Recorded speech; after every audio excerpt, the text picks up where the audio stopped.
Friends, over the time हमारे जो scooter का फ्रंट सस्पेंशन है वो वीक हो जाता है और इसका one of the major reason रहता है जो इसमें फ्रंट फॉर्क ऑयल रहता है उसका ओवर द टाइम डिग्रेड होना। तो कंपनीज भी रिकमेंड करती हैं कि आप हर 2 इयर्स में ये फॉर्क ऑयल जो है रिप्लेस कर दें। तो आज की इस वीडियो में हम समझने वाले हैं कि कैसे हम अपने फॉर्क ऑयल को रिप्लेस कर सकते हैं। तो आप बने रहिए मेरे साथ इस वीडियो में। फ्रेंड्स, फॉर्क ऑयल रिप्लेस करने के लिए सबसे पहले हमें व्हील अपना रिमूव करना होगा।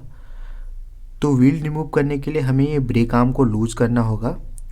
ब्रेक आर्म लूज करने के बाद आपको एक 14 मिलीमीटर का स्पैनर लेना है और उसको इस साइड से लगाना है। देन एक 19 मिलीमीटर के सॉकेट से जो हमारा एक्सल का नट होता है फ्रंट व्हील के, उसको लूज करना है।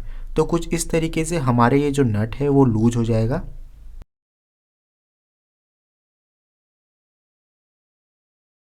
नेक्स्ट आपको एक्सल को बाहर की ओर प्रेस करना है और इसको पुल आउट कर लेना है।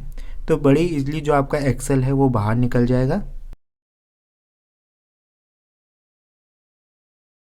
देन आप जो है व्हील को जो है ब्रेक ड्रम से अलग कर लीजिए। तो कुछ इस तरीके से व्हील बाहर आ जाएगा। नेक्स्ट हमको मडगार्ड रिमूव करना है। तो दो स्क्रूज इस साइड से लगे रहते हैं।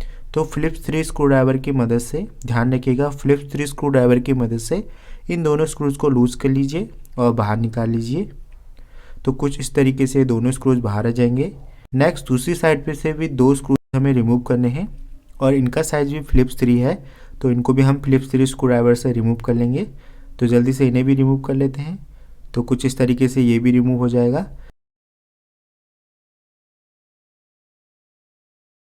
नेक्स्ट यहाँ पर एक 10 मिलीमीटर का बोल्ट लगा रहता है, तो उसको भी हम लूज कर लेंगे।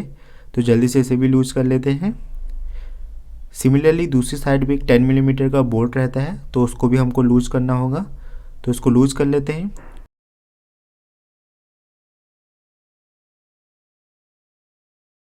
कुछ इस तरीके से ये भी लूज हो गया। ना हम अपने मडगार्ड को बाहर निकाल सकते हैं।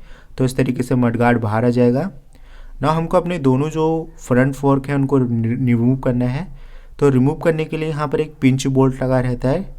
इसका साइज़ 14 मिलीमीटर का है। तो 14 मिलीमीटर के स्पैनर या सॉकेट की मदद से आप इन पिंच बोल्ट को जो है लूज कर सकते हैं। तो जल्दी से इन्हें लूज कर लेता हूँ। तो ये ज़्यादा टॉर्क पे टाइट नहीं रहते हैं, तो आप इजीली इसे जो है लूज कर सकते हैं। वंस ये लूज हो जाए तो आप इसको हैंड की मदद से जो है रिमूव कर सकते हैं। तो जल्दी से इसे रिमूव कर लेता हूँ। तो जिस तरीके से रिमूव हो जाएगा ना, अपने फॉर्क को ऊपर की ओर करके थोड़ा सा, और यहाँ पर एक लॉक लगा रहता है, तो इस लॉक को रिमूव करना होगा। तो इस तरीके से आप एक फ्लैट हेड स्क्रू ड्राइवर छोटा सा, उसकी मदद से इस लॉक को रिमूव कर सकते हैं। यदि आप लॉक रिमूव नहीं कर देते हैं तो आपका फॉर्क बाहर नहीं आएगा।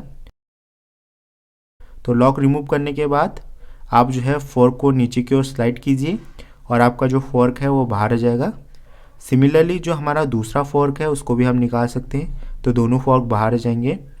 ना फॉर्क के ऊपर एक इस प्रकार का डस्ट कवर लगा रहता है, तो इसको सबसे पहले हम इस तरीके से छोटे से फ्लैट हेड स्क्रू ड्राइवर की मदद से रिमूव कर लेंगे। तो कुछ इस तरीके से डस्ट कवर रिमूव हो जाएगा। काफ़ी इंपॉर्टेंट पार्ट है। नाउ जो हमें अपने जो है फॉर्क को रिमूव करना होगा, तो इसके ऊपर एक लॉक लगा रहता है।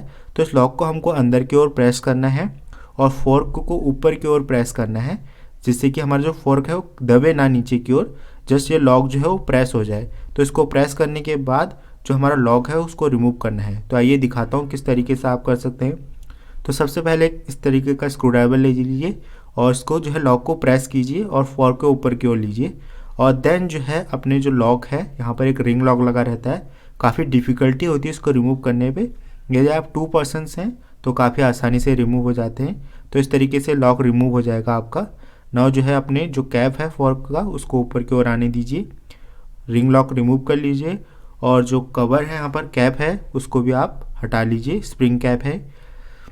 नाउ अपने फॉर्क को नीचे की ओर करके ऑल द वे, और जो स्प्रिंग यहाँ पर है उसको रिमूव कर लीजिए। तो कुछ इस तरीके से रिमूव हो जाएगी स्प्रिंग। इसके साथ थोड़ा जो ऑयल है उसके ड्रॉप भी गिर जाएंगे नीचे। तो कुछ इस तरीके से स्प्रिंग रिमूव हो जाएगी। नाव का जितना भी ऑयल है उसको इस तरीके से एक फ्लास्क में जो है ड्रेन कर लीजिए। मेजरिंग फ्लास्क ले लीजिए। इससे आपको पता चल जाएगा कि आपका जो फॉर्क है उसमें कितना अमाउंट ऑफ में ऑयल था। तो इस बात का आपको ध्यान रखना है, मेजरिंग फ्लास्क लेना है। तो पूरा ऑयल जो है ड्रेन हो गया है यहाँ पर।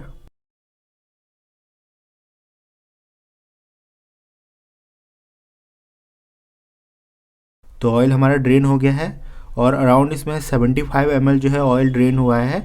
तो मैंने इस तरीके से फ्लास्क से इसको मेज़र कर लिया है। 75 ml इसमें जो है ऑयल जो है ड्रेन आउट हुआ है। ना मैंने यहाँ पर मोटूल का फॉर्क ऑयल परचेज़ किया है। 350 ml इसकी क्वांटिटी है, 1 बोतल सफिशिएंट रहता है। इसका जो प्राइस है वो 165 रुपीज़ है, बट इसे अगर आप ऑनलाइन परचेज़ करते हैं तो थोड़ा सा सस्ते में आपको ये मिल जाएगा ना। इस तरीके से एक मेजरिंग फ्लास्क लेना है और इसमें 75 ml जो है फॉर्क ऑयल आपको निकाल लेना है। ध्यान रखिएगा मॉइस्चराइज में 75 ml जो है फॉर्क ऑयल लगता है। आप अपने स्कूटर के हिसाब से अपने मैनुअल में देखिए कितना ऑयल लगता है, फिर उस हिसाब से फिल कीजिए। फिर जो है अपने स्प्रिंग को आपको वापस लगा लेना है और जो फॉर्क है उसको ऊपर की ओर स्लाइड करना है ऑल द वे। और ऑल द वे स्लाइड करने के बाद आपको जो है अपना फॉर्क ऑयल रिफ़िल करना है। और यहाँ पर मैंने 75 ml लिया है। ज़्यादा ऑयल जो है रिफ़िल नहीं कीजिएगा, वरना आपके जो फॉर्क हैं काफ़ी ज़्यादा हार्ड हो जाएगा और आपकी ऑयल सील डैमेज हो सकती हैं। इस बात का आपको ध्यान रखना है। तो मैंने फॉर्क ऑयल यहाँ पर रिफ़िल कर लिया है, पूरी तरीके से रिफ़िल कर लिया। नाउ जो हमारा कैप था स्प्रिंग कैप, उसको जो है इस तरीके से स्क्रू ड्राइवर की मदद से कंप्रेस करना है नीचे की ओर। और देन जो आपका रिंग लॉक आपने निकाला था उसको जो है वापस से लगाना है। थोड़ा सा आपको डिफ़िकल्टी हो सकती है, बट यदि आप कोशिश करेंगे तो ये जो है आप इजीली कर सकते हैं। तो इस तरीके से आपको लॉक को कंप्रेस करना है एक एंड, देन दूसरे एंड को कंप्रेस करके अपने जो फॉर्क है अंदर प्रेस कर देना है। ये जाके फिर अपने ग्रूव में बैठ जाएगा। यदि नहीं बैठता है तो आप अपने एक तरीके से एक फ्लैट हेड स्क्रू ड्राइवर की मदद से इसको ग्रूव में बैठा सकते हैं। एक बार एक ग्रूव में बैठ जाए देन आप क्रॉस चेक कर लीजिए इस तरीके से प्रेस करके कि लॉक जो है प्रॉपरली अपने ग्रूव में बैठ चुका है। ना मैंने दोनों फॉर्क ऑयल जो है रिफ़िल कर लिए दोनों फॉर्क में। ना हम फॉर्क को वापस से असेंबल कर लेंगे अपनी स्कूटी पर। तो सबसे पहले फॉर्क को आपको इस तरीके से अंदर की ओर स्लाइड करना है। देन जो आपने लॉक रिमूव किया था उस लॉक को वापस से लगा लेना है। ये सिंपली आप जाके अपने ग्रूव में बैठ जाता है। काफ़ी ज़्यादा सिंपल है इसको लगाना, जस्ट इसको एक्सपेंड करना है, देन ये अपने जाके ग्रूव में बैठ जाता है। देन जो आपने यहाँ से पिंच बोल्ट रिमूव किया था 14 mm का, उस पिंच बोल्ट को वापस से टाइट कर लेना है। तो जल्दी से हम इस पिंच बोल्ट को भी टाइट कर लेते हैं। वंस ये हैंड टाइटन हो जाए देन हम इसको सफिशिएंट टॉर्क पे टाइट कर लेंगे।